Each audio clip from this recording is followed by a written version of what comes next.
The metal floor vibrated under Mason Carter's boots as he scrubbed at the stubborn stain. His back ached after hours of cleaning the lower deck hallways of the starship Nova Horizon. This wasn't what he had trained for. Mason was a lieutenant, a skilled pilot with top marks from the Earth Academy. But here he was on his hands and knees doing the work no one else wanted. Still at it, human? Your kind really are suited for such basic tasks. Mason didn't need to look up to know who spoke. The cool, smooth voice belonged to Commander Valara. Her blue skin glowed faintly in the dim light of the maintenance deck. Like all Zithari, she stood nearly 7 feet tall with an elegant, slender frame that somehow projected both grace and power. "Just finishing up, Commander," Mason said, keeping his eyes down. Valara made a sound between a laugh and a snort. "See that you do. The Admiral is visiting tomorrow, and I won't have your human filth embarrassing this ship." She walked away, her long stride covering twice the distance Mason's could. Mason watched her go, swallowing the angry words that fought to escape. It had been 3 months since his reassignment to the Nova Horizon as punishment for questioning orders during the Titan conflict. 3 months of being the only human on a ship full of aliens who saw his species as little more than clever pets. Well, not the only human. There was Lily. As if summoned by his thoughts, Lily Brooks rounded the corner, her arms full of data tablets. Unlike Mason in his dirty maintenance uniform, Lily wore the crisp blue of the science division. The Zithari respected her at least a little, for her knowledge of ancient artifacts and alien languages. "Mason!" Her smile lit up her round face. "I've been looking all over for you." Mason stood, wiping his hands on his pants. "Hey, Lily. What's up?" "We've picked up something incredible," she said, lowering her voice. "A derelict ship just floating out there in uncharted space. It's huge, and the energy readings are like nothing I've ever seen." Mason raised an eyebrow. "And why are you telling me this? It's not like Valara will let me anywhere near an exploration mission." Lily grinned. "That's just it. I convinced her to let you join the team." "You what? How?" "I told her the ship's interior scans show some really tight spaces, passages that would be difficult for Zithari to navigate." She winked. "Sometimes being small has its advantages." Mason laughed for the first time in weeks. "You're amazing, you know that? Just looking out for a fellow Earthling." She punched his arm lightly. "Briefing is in an hour in the main conference room. Don't be late and maybe wash up first." An hour later, Mason stood at the back of the conference room. The space was designed for the taller Zithari, making Mason feel even smaller than usual. Commander Valara stood at the front, her stern face illuminated by the holographic display of the derelict ship. "This vessel appears to be at least 4,000 years old," she said. "Its design matches no known species in Alliance records. Our mission is to board, assess for threats, and salvage any useful technology." Her yellow eyes fixed on Mason. "Lieutenant Carter will accompany the team due to the vessel's compact architecture. Try not to touch anything you don't understand, human. Your primitive brains tend to confuse ancient technology with magic." Several Zithari officers laughed. Mason felt heat rise in his face but kept his expression neutral.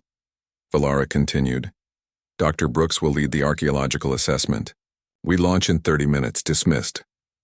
As the room emptied, Lily moved to Mason's side. "Ignore her," she whispered. "This is your chance to prove yourself." "I'm just surprised she agreed to let me come." "She didn't want to," Lily admitted, "but the ship's design is truly unusual. Some of the passages are barely 4 feet high. None of the Zithari could fit without crawling on their stomachs." Mason smiled grimly. "So I'm useful for once." The shuttle ride to the derelict was silent and tense.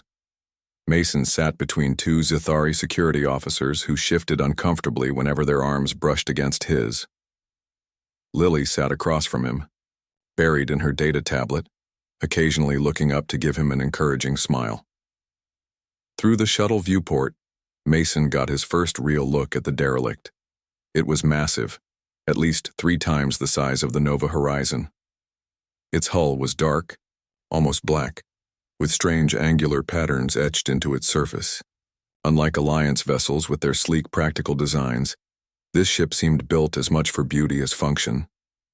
Approaching docking point, announced the pilot. Scans show a stable atmosphere inside, but suit up anyway. We don't know what 4,000 years in space has done to the air quality. They docked with a gentle thud. Mason pulled on his environment suit, checking the seals twice. The suits were designed for Zathari, making his look comically large on his human frame. Commander Valara stepped to the airlock door. Stay together. Report anything unusual immediately. And Carter, she fixed him with her yellow stare. Try not to slow us down. The airlock hissed open, and they entered the ancient ship. The first chamber was vast, with a ceiling that rose at least 30 feet high. The walls were covered in symbols that seemed to shift in the light of their helmet beams. Fascinating, breathed Lily, running a scanner over the nearest wall. These symbols don't match any known language in the database. Mason moved slowly, taking in the strange beauty of the place. Unlike the utilitarian design of Alliance ships, every surface here seemed to flow into the next, creating a space that felt almost organic. Split into teams, ordered Valara. Psi team with me. Security, take the left passage. Engineering, the right. Carter, stay with Dr. Brooks. The group separated, leaving Mason and Lily with Valara and 2 other science officers. They moved deeper into the ship, the passages growing narrower. Soon, Valara and her officers had to duck their heads. Then they reached a corridor where the ceiling dropped dramatically to just over 4 feet high. Valara hissed in frustration. Carter, Brooks, continue ahead. Report what you find. We'll explore the larger chambers on this level. Mason nodded, secretly pleased to be free of Valara's watchful eye. He and Lily bent low and continued down the narrow passage. This ship wasn't built for beings as tall as the Zathari, Lily said, her voice hushed with excitement. But it's perfect for human proportions. What do you think that means? Mason asked. Lily shook her head. I don't know yet, but I intend to find out. The passage eventually opened into a small, round chamber. Unlike the rest of the ship, this room was well lit by a soft blue glow that seemed to come from the walls themselves. It activated when we entered, Mason said, removing his helmet in the breathable atmosphere, like it was waiting for us. Lily did the same, her eyes wide. Look at the floor. Mason looked down. Etched into the metal floor was a symbol, a circle with a 5-pointed star inside it. The same symbol was displayed on the patch of the Earth, Space Academy. That's impossible, he whispered. This ship is 4,000 years old. Humans weren't even in space then. Unless, Lily said slowly, everything we've been told about human history is wrong. The next morning, Mason found his chance when Commander Valara called a meeting to discuss the findings from the derelict ship. He arrived early, carefully setting up the presentation equipment. When Valara entered with her officers, Mason stood, at attention. Commander, I've organized the scan data from the narrow passages that only Dr. Brooks and I could access, he said, keeping his voice respectful. There may be something of interest. Valara looked surprised. Very well, Carter. Proceed. Mason displayed the scans on the main screen, carefully edited to show unusual energy readings near the chamber they had found, but not the chamber itself. These readings suggest a power source deeper in the ship, he explained. It could be valuable technology, but the passages are too small for Zathari to reach. Valara studied the display, her yellow eyes narrowed. And you believe you can access this area? Yes, Commander. Dr. Brooks and I could investigate further. Valara was silent for a moment, considering. Very well, but you will wear monitoring devices and maintain constant communication. At the first sign of danger, you return immediately. Understood, Commander. Mason kept his face neutral, hiding his relief. 2 hours later, Mason and Lily were back on the derelict ship, making their way through the narrow passages toward the hidden chamber. They wore the monitoring devices Valara had insisted on, but Lily had modified them to show only what they wanted the commander to see. We have about 3 hours before she gets suspicious, Lily whispered as they reached the wall that had opened for Mason before. Mason placed his hand on the wall, and it slid open just as before. They stepped into the small chamber with the Earth Space Academy symbol on the floor, then continued to the room with the armor. Guardian Elise's voice greeted them as they entered. "Welcome back, Mason Carter and Lily Brooks. Elise, we need to know everything about this ship and the human empire," Mason said, moving toward the armor. "The Zithari don't know we're here, but we don't have much time." "I will share what I can," Elise replied. The Astral Covenant was founded by humans from Earth over 10,000 years ago, after they discovered faster-than-light travel. They explored the galaxy, encountered many species, and established a peaceful alliance that lasted for millennia. As Elise spoke, images appeared in the air. Holographic displays of magnificent cities on distant worlds, vast fleets of starships, and humans working alongside alien species Mason had never seen before. "The Zithari were among the species who joined the Covenant," Elise continued. "They were valued for their scientific minds, but they always resented human leadership. When the Void Harbingers attacked, some Zithari leaders saw an opportunity." "They betrayed the Covenant?" Lily asked. "Yes. They provided the Harbingers with access to Covenant defense systems. The war that followed devastated hundreds of worlds. In the final years, the remaining Covenant forces developed the Astral Armor, a weapon that could channel human neural energy to combat the Harbingers." Mason looked at the armor standing before him. "This armor?" "Yes. Captain Darius Vell wore this armor in the final battle.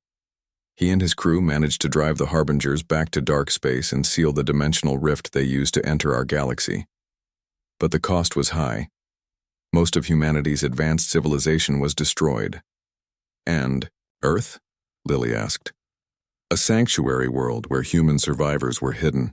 Their memories of the Covenant were erased to protect them. The plan was for Guardian ships to return when the danger had passed, but something went wrong. The Guardians never arrived, and humanity rebuilt from primitive beginnings, forgetting its true history." Mason circled the armor, studying it closely. "And after the war? What happened to the Zithari?" "They formed what you now know as the Zithari Alliance. They rewrote history, claiming they had always been the dominant species. They found surviving humans and integrated them into their society, but always as lesser beings, never revealing the truth of human heritage. That's why they treat us like we're inferior," Mason said bitterly. "They're afraid of what we might become if we remembered." "Precisely. The genetic markers you carry, Mason Carter, are rare among modern humans. They indicate direct descent from Covenant warriors, who were specially adapted to use the astral armor." Mason stopped in front of the armor. "Can I use it?" "Yes. The armor will bond with you, enhancing your natural abilities and giving you access to Covenant technology. But once bonded, it cannot be removed except by your command. It is a lifetime commitment." Mason hesitated, looking at Lily. "What do you think?" Lily's eyes were wide with excitement and fear. "This is bigger than us, Mason. If what Elise says is true, humans have been lied to for thousands of years. But wearing that armor, it would make you a target. Or a defender." Mason said quietly. "Elise, you said the Harbingers were sealed away. Are they still a threat?" "The seal was designed to last 5,000 years, Elise replied. "By my calculations, it will fail within the next 300 days. Mason and Lily exchanged alarmed looks. "And when it fails?" Mason asked. "The Void Harbingers will return. Without the astral armor and warriors to wield it, all life in this galaxy will be consumed." Mason took a deep breath. "Then there's no choice." He stepped onto the platform, where the armor stood. "How do I put it on?" "Simply step into it," Elise instructed. "The armor will do the rest." Mason turned and backed into the open armor. The moment his body made contact, the armor seemed to come alive. It moved around him, plates shifting and reconnecting until he was completely encased. For a moment, there was darkness. Then his vision cleared and he could see through the helmet's visor, but everything looked different. He could see energy fields, structural weaknesses, heat signatures. Information flooded his mind. "Mason?" Lily's voice sounded distant. "Are you okay?" Mason moved his arm, expecting the armor to be heavy. Instead, it felt lighter than his own clothes, responding to his thoughts as much as his movements. "I'm fine," he said, surprised by the strength in his voice. "It's incredible. I can see things I couldn't before, and I feel stronger." "The armor enhances all physical attributes," Elise explained. "Strength, speed, reflexes. It also provides tactical information and can manifest energy weapons when needed." Mason stepped off the platform, moving carefully as he adjusted to the armor's responsiveness. It was black with glowing blue lines that pulsed with his heartbeat. "The neural link is establishing," Elise said. "This may cause some discomfort as your mind adapts to the influx of information." As if on cue, Mason felt a sharp pain behind his eyes.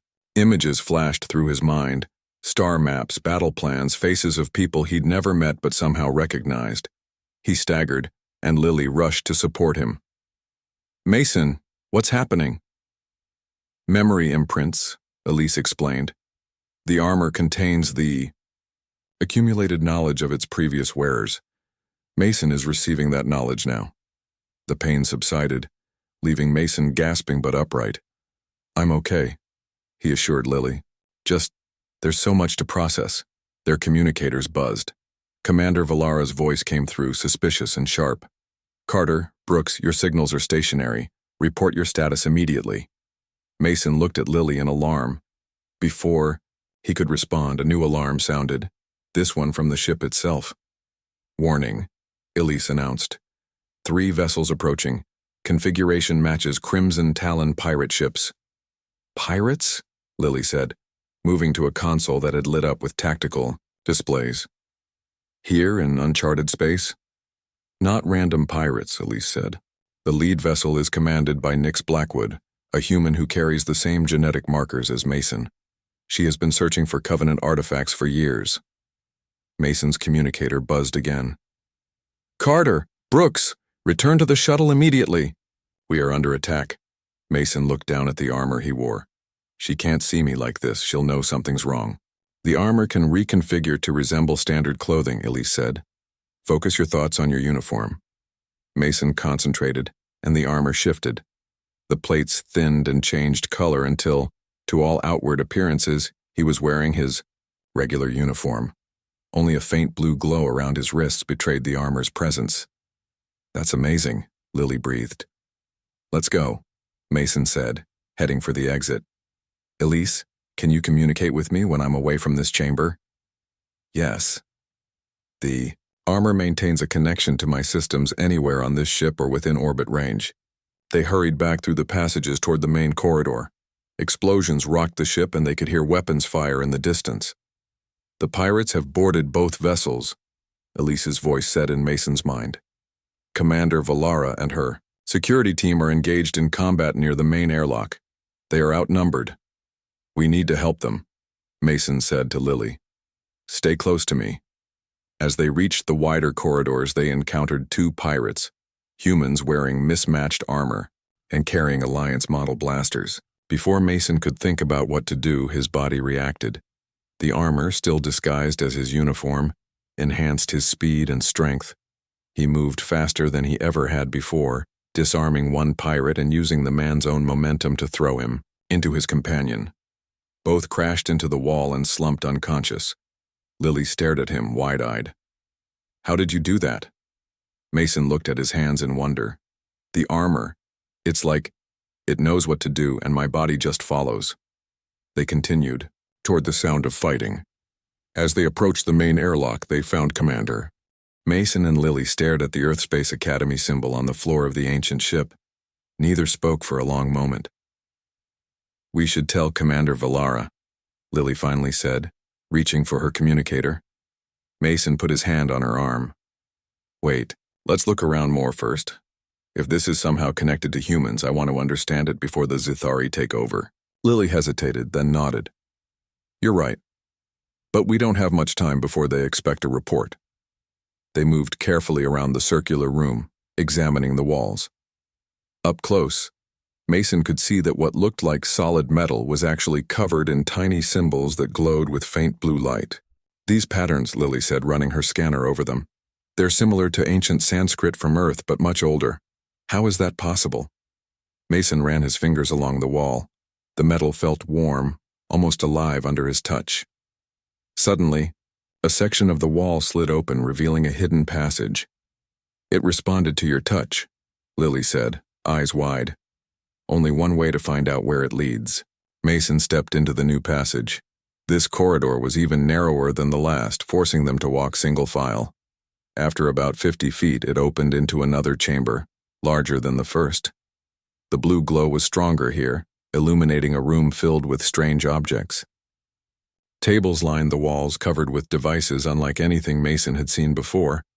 But what caught his attention was in the center of the room, a humanoid-shaped armor suit standing upright on a raised platform.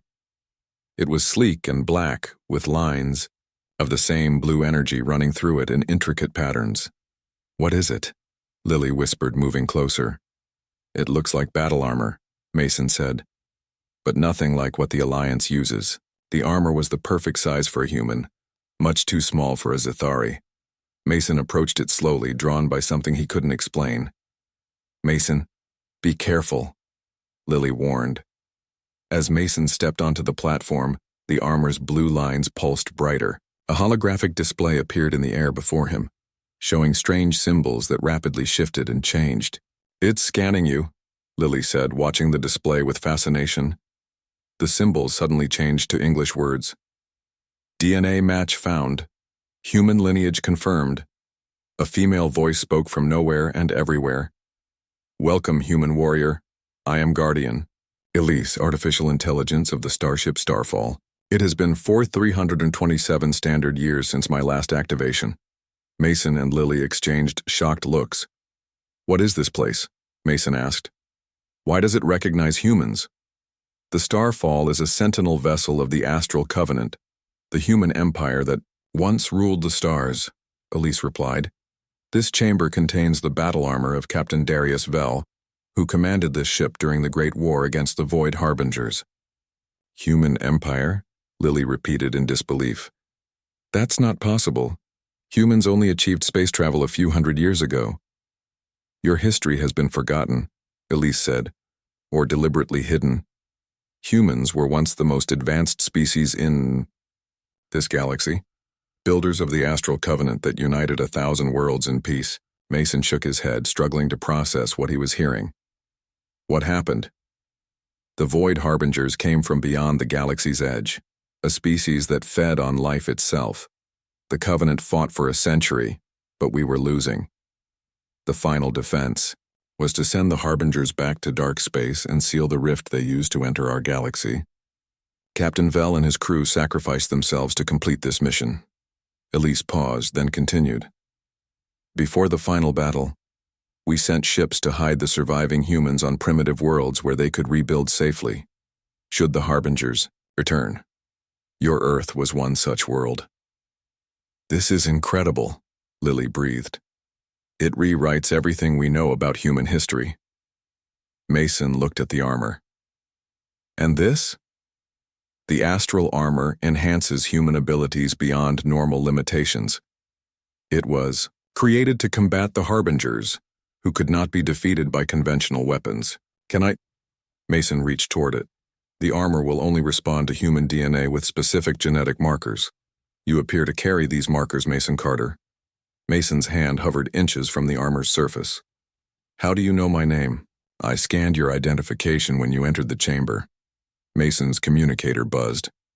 Commander Valara's voice came through, sharp with impatience. "Carter, Brooks, report immediately. What have you found?"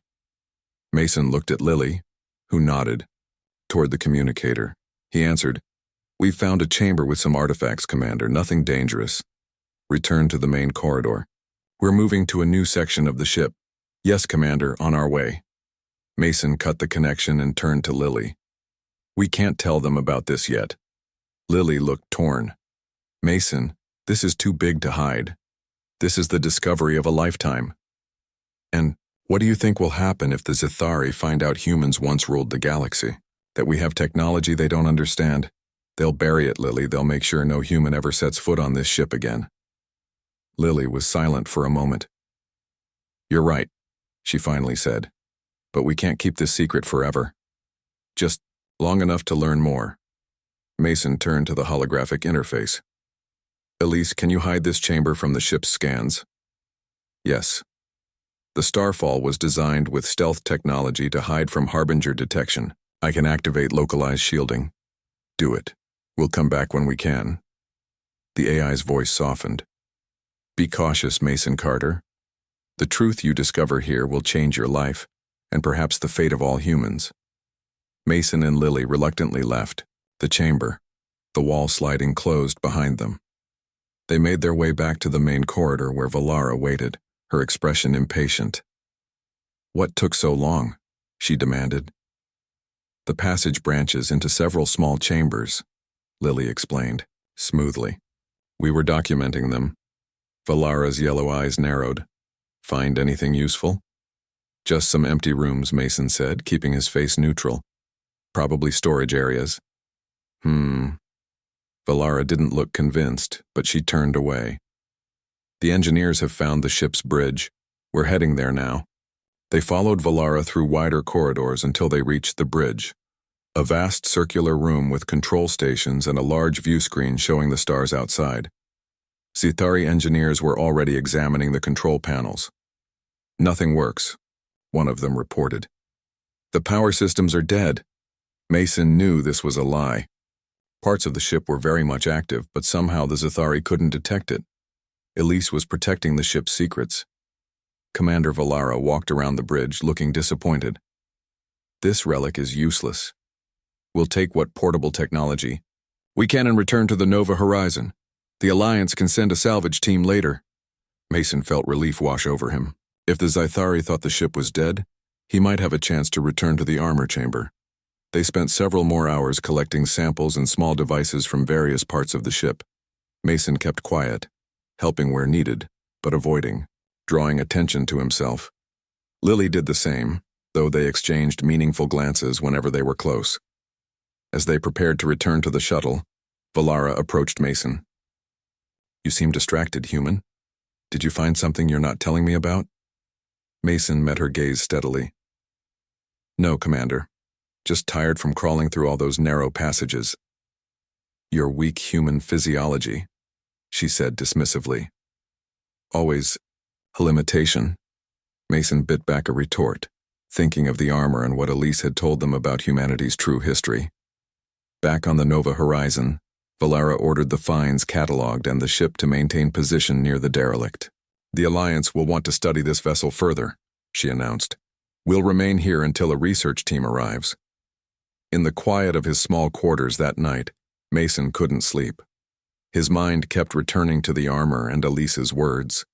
If what she said was true, everything he knew about human history was wrong. And the Zithari, did they know? Had they deliberately hidden humanity's past? His door chimed softly. When he opened it, Lily stood there looking nervous. I couldn't sleep, she whispered, slipping inside. Keep thinking about what we found. Me too. Mason sat on his bunk, making room for her. Do you believe it? About the human empire? Lily nodded slowly. It explains so much. The missing pieces in our archaeological record, the unexplained technological leaps, and the way the Alliance treats humans, keeping us isolated, limiting our advancement. We need to go back to that chamber, Mason said. Learn everything we can. Valara has posted guards on the shuttle bay. No one goes to the derelict without her approval now. Mason smiled grimly. Then we'll need to get her approval. Mason had no time to explain. His armor, still disguised as his uniform, was reacting to the danger. Blue energy rippled over his body as more pirate blasts struck the shield he had somehow created. Get behind me! He shouted to Valara and her officers. The commander hesitated only a moment before barking orders to her team. They moved behind Mason, who advanced steadily toward the pirates, his energy shield absorbing their fire. What is happening to you, human? Valara demanded now, directly behind him. I'll explain later, Mason replied, focusing on the pirates ahead. Right now we need to reach the Nova Horizon. In his mind, Mason heard Elise's voice. The armor's combat systems are online. You can manifest weapons by focusing your intent. Mason thought of a weapon, something to disable the pirates without killing them. The armor responded. Blue energy gathered around his right hand, forming into what looked like a small, handheld device. Cover your eyes, he warned Valara and Lily. Then he triggered the device. A blinding flash of light filled the corridor. When it faded, the pirates were staggering, temporarily blinded. Mason charged forward, moving with enhanced speed. The armor guided his movements as he disabled one pirate after another with precise strikes. Within moments, the path to the airlock was clear. Go, he shouted to the others. Get to the shuttle. The Zathari officers rushed forward, dragging their wounded comrades. Lily followed, but Valara remained, staring at Mason with a mixture of shock and suspicion. What are you? She asked. Still human, Mason replied. Just not as weak as you thought. More pirates appeared at the far end of the corridor. Mason raised his hand, and this time the energy formed into something like a blaster. He fired, and pulses of blue energy struck the floor in front of the pirates, driving them back. We need to go, he told Valara. Now. They retreated to the airlock where the others waited in the shuttle. As soon as they were aboard, the pilot detached from the derelict and accelerated toward the Nova horizon. Through the viewport, Mason saw the 3 pirate ships surrounding the Alliance vessel. One was attached to the main docking bay. They've already boarded the Nova horizon, the pilot reported grimly. The bridge reports heavy fighting near the command deck. Can we dock at the auxiliary bay? Valara asked. Negative. It's been damaged in the attack. Valara's face hardened. Then we'll use the emergency airlocks. Prepare for spacewalk. As the others prepared their environment suits, Mason felt the armor shifting subtly beneath his uniform. The astral armor is fully spaceworthy, Elise's voice told him. You will not need an environment suit. Commander, Mason said, I don't need a suit. I can provide cover while you and the others cross to the ship. Valara's yellow eyes narrowed. Whatever you found on that derelict has changed you, Carter. We will have words about this later. For now, do what you can to protect my crew. The shuttle positioned itself near an emergency airlock on the Nova Horizon's hull. One by one, the Zathari officers and Lily put on their suits and prepared to cross the short gap of open space. Stay close to me, Mason told Lily as she sealed her helmet. Be careful, she replied, her voice tight with worry. The shuttle's hatch opened to the vacuum of space. Mason felt the armor fully activate, his disguised uniform shimmering and changing back to its true form, black with glowing blue energy lines. A helmet formed around his head, providing oxygen and a heads-up display that identified friend and foe. He stepped out into space, feeling neither cold nor the absence of air. The armor moved with him perfectly as he pushed off from the shuttle, toward the Nova horizon, the others following in a tight group. They were halfway to the airlock when a pirate appeared at a nearby viewport.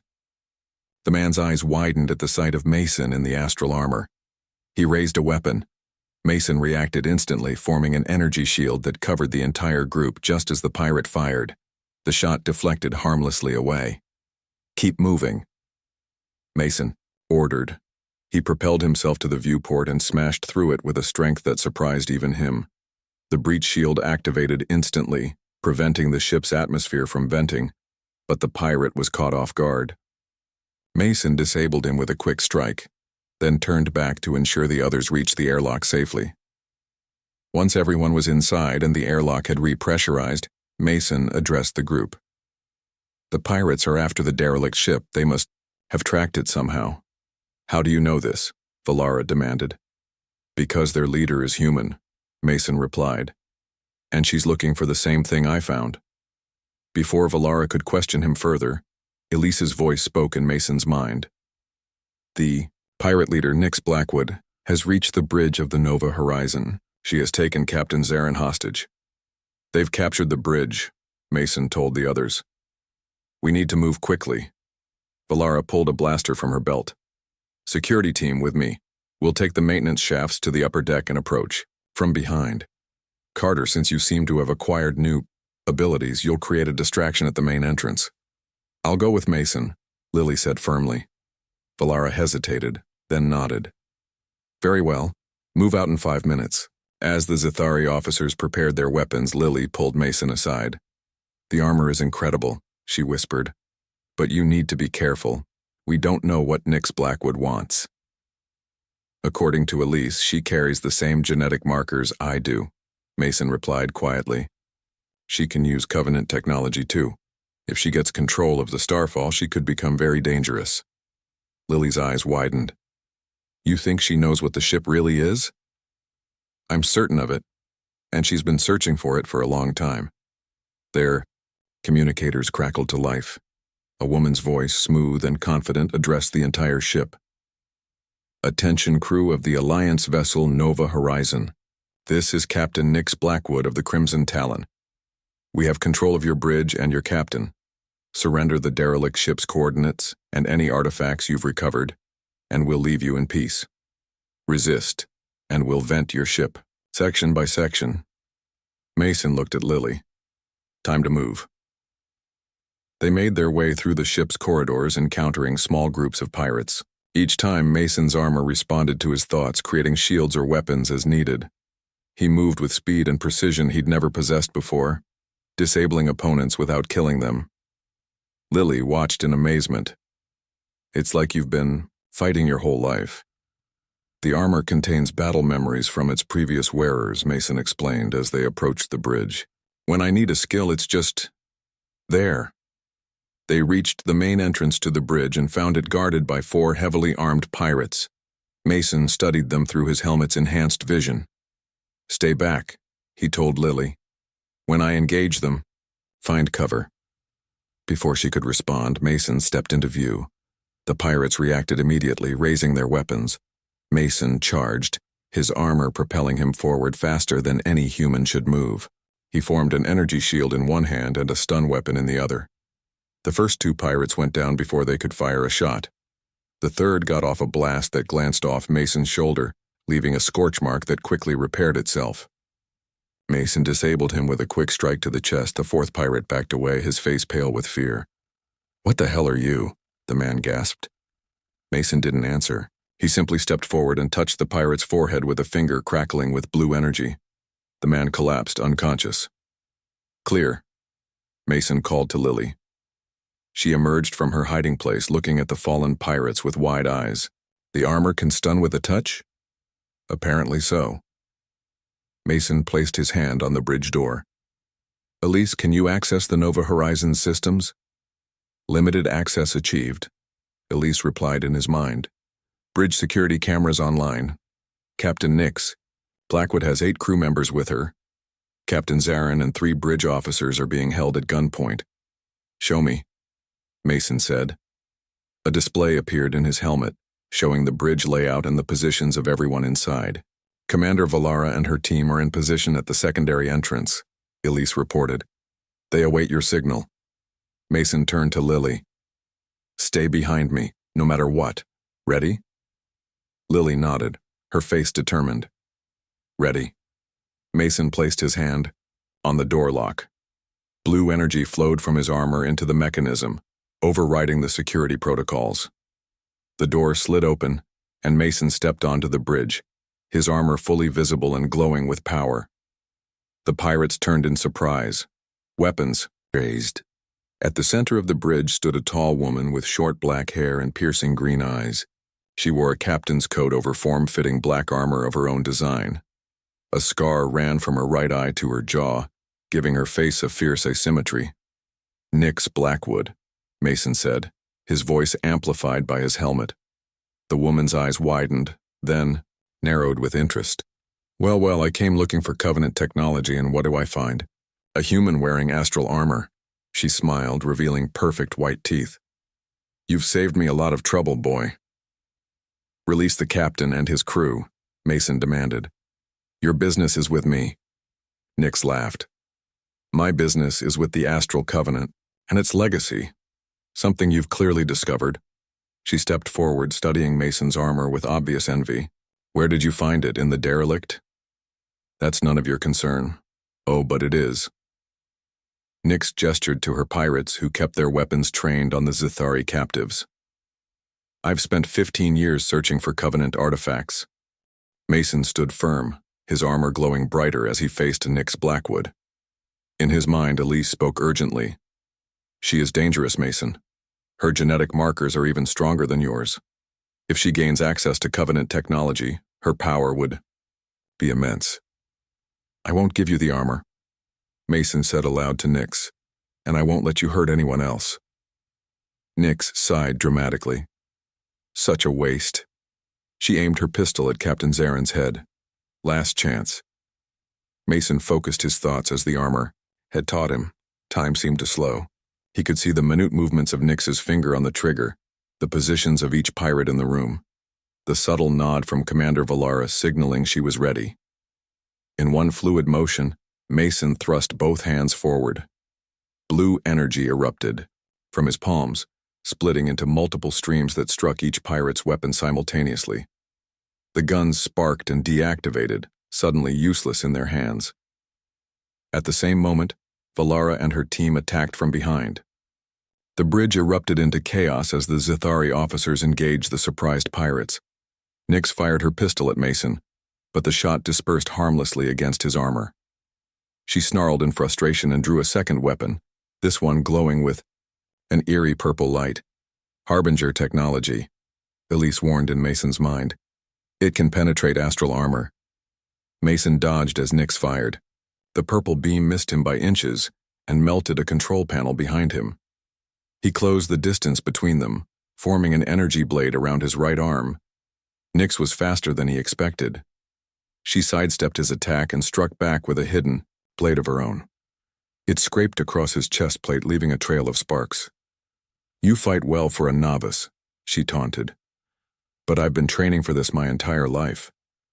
Around them, the battle was turning in Valara's favor. Most of the pirates were already subdued, but 3 had broken free and were running toward Lily, who had taken cover near the door. Lily! Mason shouted, momentarily distracted. Nyx seized the opportunity. She lunged forward, pressing a small device against Mason's armor. Pain exploded through his body as purple energy coursed over the blue lines of his suit. Disruptor, Nyx explained with a smirk. Temporarily disables Covenant tech.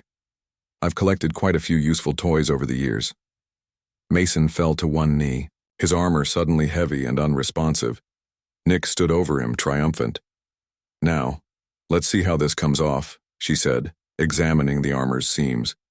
But before she could touch him again, a blaster shot struck her shoulder. She staggered back, turning to see Lily holding a fallen pirate's weapon.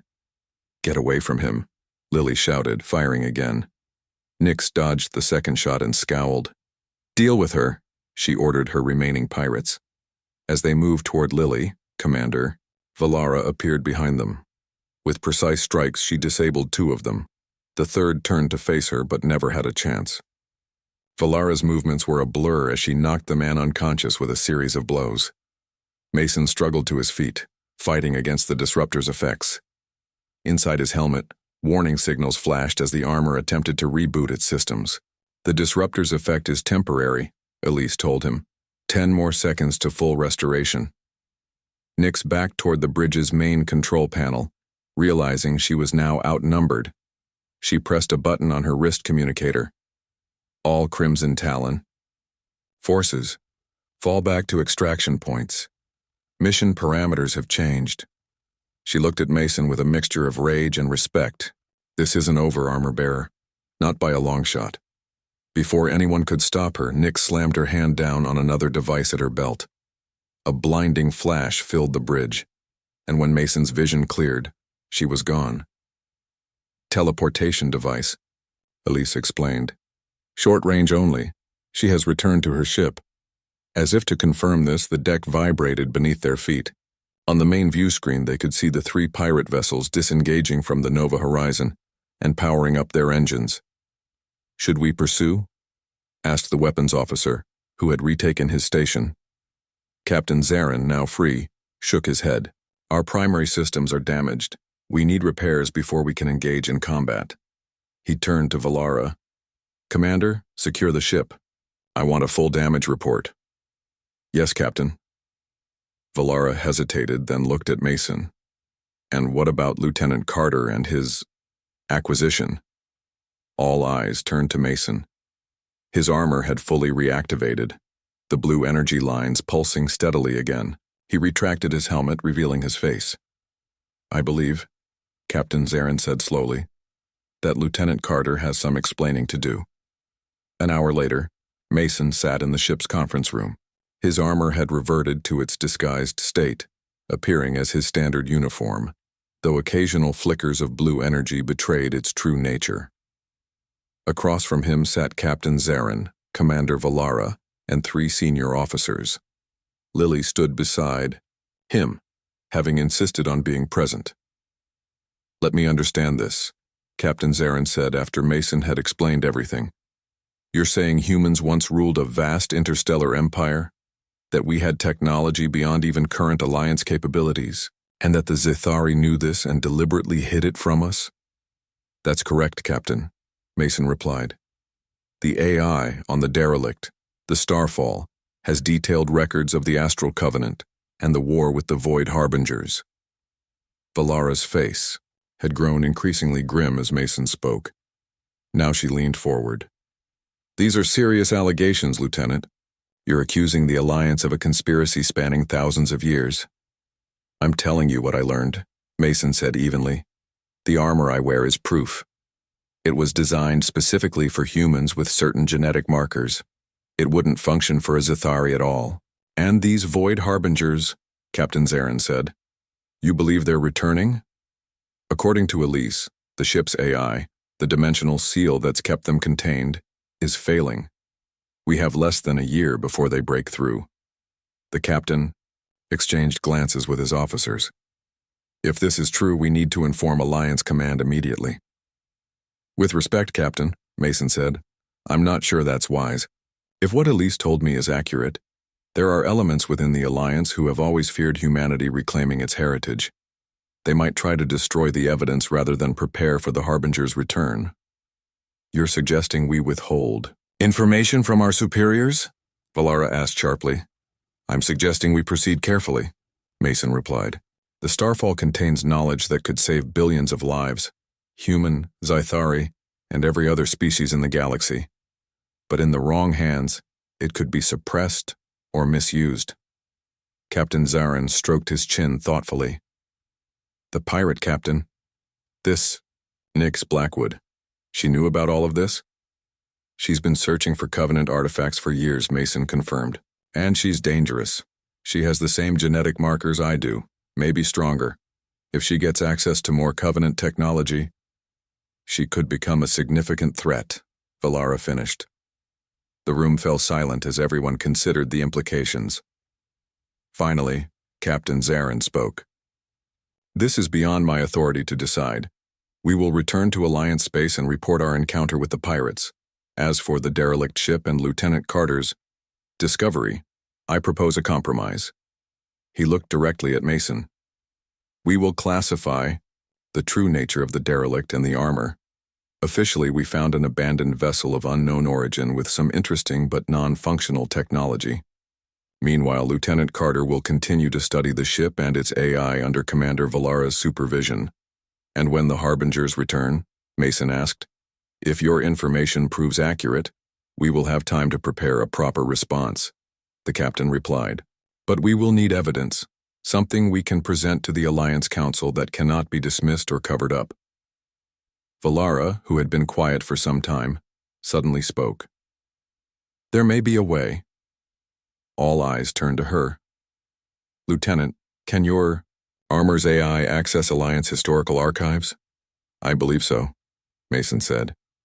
Elise has shown remarkable ability to interface with our systems. Then perhaps we can find collaborating evidence in our own records, Valara suggested. References to the Covenant or the Harbingers that have been overlooked or misinterpreted. That's actually a good idea, Lily said, speaking for the first time. If we can build a case with evidence from multiple sources, it would be harder to dismiss. Captain Zarin nodded. Very well. Commander Valara will oversee this investigation.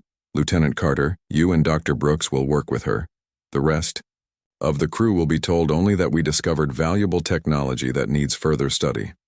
As the meeting concluded, Mason felt a mixture of relief and apprehension. He had expected resistance, perhaps even hostility, from the Zithari officers. Instead, at least some of them seemed willing to consider the truth. Outside the conference room, Valara pulled Mason aside. "I still don't fully trust this situation, Lieutenant. But I cannot deny what I saw today. Your armor gave you abilities no human should possess."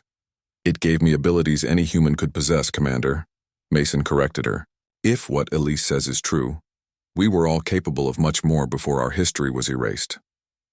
Valara studied him with her yellow eyes. "You fought well today, better than I would have expected from a human. Perhaps I have misjudged your species." It was as close to an apology as Mason was likely to get. He nodded in acknowledgement. "There's something else you should know," he told her. "The armor is showing me things, memories from the Covenant era, places, people, events.